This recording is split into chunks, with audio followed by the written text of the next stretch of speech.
अध्याय 1 अतीत की परछाई, गहराई और भावनात्मक विस्तार के साथ। भावनात्मक स्थिति। आर्यन का बचपन उसके पिता की अनुपस्थिति और गांव वालों के तानों के साये में बीता। वह खुद को हमेशा अलग महसूस करता था। उसकी आंखों में अनकहे सवाल तैरते थे जिन्हें वह किसी से पूछ नहीं पाता था। घटनाक्रम। जंगल में लकड़ी काटते वक्त जब उसने खंजर को जमीन में आधा दबा देखा तो उसकी धड़कन तेज हो गई। खंजर के आसपास एक रहस्यमय ऊर्जा का एहसास हुआ, मानो कोई अदृश्य ताकत उसे खंजर उठाने के लिए बुला रही हो। यह बस एक साधारण खंजर नहीं है। खंजर उठाते ही उसके भीतर एक अजीब सी गर्माहट महसूस हुई। उसे अपनी आत्मा के गहराई में कुछ हिलता हुआ लगा। रात में खंजर के शिलालेख को पढ़ते हुए वह बेचैन हो गया। उसे ऐसा लगा मानो यह उसके जीवन से सीधे जुड़ा हुआ हो। पिता, क्या यह आपके बारे में कोई जवाब देगा? मीरा, आर्यन की मां। भावनात्मक स्थिति। मीरा का जीवन त्याग और दर्द का प्रतीक था। उसने अपने पति को खो दिया और अब उसका बेटा उसकी एकमात्र दुनिया था। जब पंडित हरिदास ने खंजर का जिक्र किया तो मीरा के हाथ से पानी का बर्तन गिर गया। घटनाक्रम। मीरा ने आर्यन से सवाल किया, तुमने जंगल में क्या देखा?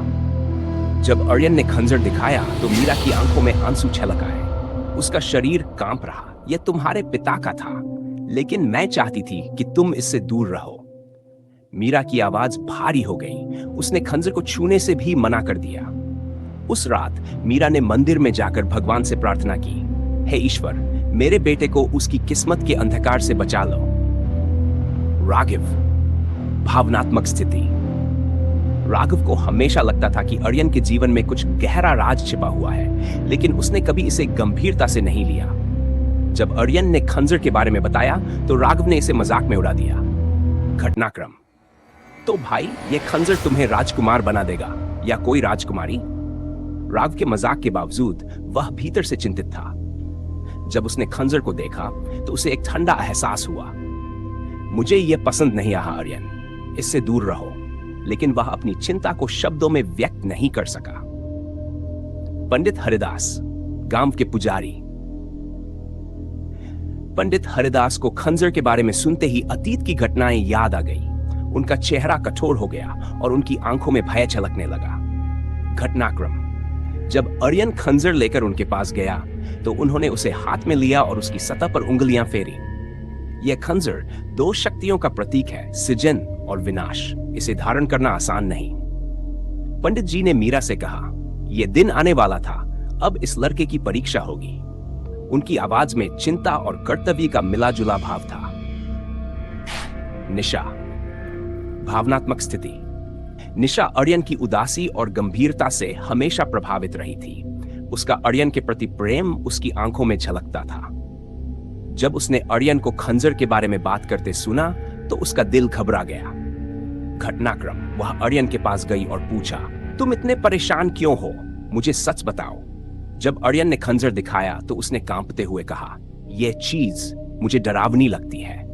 लेकिन उसने आर्यन का हाथ पकड़कर कहा, जो भी हो, मैं तुम्हारे साथ हूं। उसकी आंखों में सच्चा प्रेम और साहस झलक रहा था। खंजर के साथ आर्यन की पहली रात।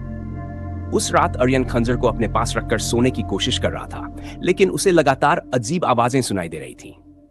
आर्यन, तुम इसे नहीं समझ सकते, अभी नहीं। उसकी आंखों के सामने एक धुंधली आकृति उभरी जो उसकी ओर इशारा कर रही थी। वह पसीने से भीगकर जागा। उसकी धड़कनें तेज थी। यह सिर्फ एक सपना था या शायद कुछ और। अध्याय का समापन। अगली सुबह आर्यन खंजर लेकर मंदिर पहुंचता है और पंडित हरिदास से कहता है, पंडित जी, मैं अब छुपना नहीं चाहता। मुझे इसके बारे में सब कुछ जानना है। पंडित हरिदास की आंखों में गहरी चिंता थी, लेकिन उन्होंने कहा, तुम्हारे सवालों के जवाब तुम्हें मिलेंगे, परंतु इसकी कीमत चुकानी होगी। इस अध्याय का अंत आर्यन के निर्णय और उसकी नियति के रहस्यमय रास्तों पर पहला कदम उठाने के साथ होता है।